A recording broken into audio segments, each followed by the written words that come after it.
What would happen to the Israeli people if Palestine had its own state? Why is the imagined abuse against a certain group of people considered more legitimate than the actual abuse that people are facing as we speak?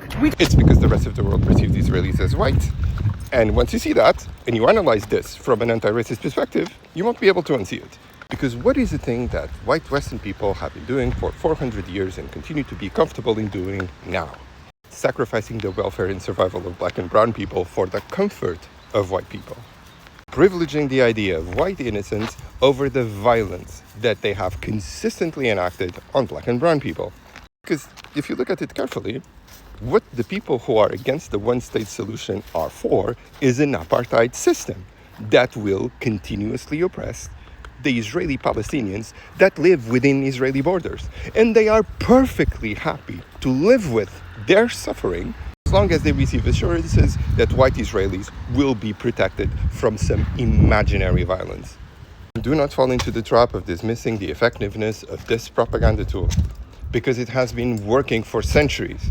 Because the violent reasoning underlining it is used to great effect to convince not only fascists, but people who consider themselves liberals and anti-racists and even leftists. Because the vast majority of white people in the West haven't been educated to see their whiteness as a privilege. They see it as a baseline of normality. People who espouse this idea do not consider themselves bad people. They just think that things need to be taken slowly. They were the same people who were for the abolition of slavery, but considered that things should be taken slowly to take into account the effect that that would have in white employment, while using the excuse that the enslaved people were just not educated enough to receive freedom immediately. They were the same white moderates that during the civil rights movement acknowledged the evils of segregation, but advocated for a slower end to it, so that everyone could adjust. They were the same people that for decades, in dinner parties all over the world, slowed the pace of the end of apartheid in South Africa.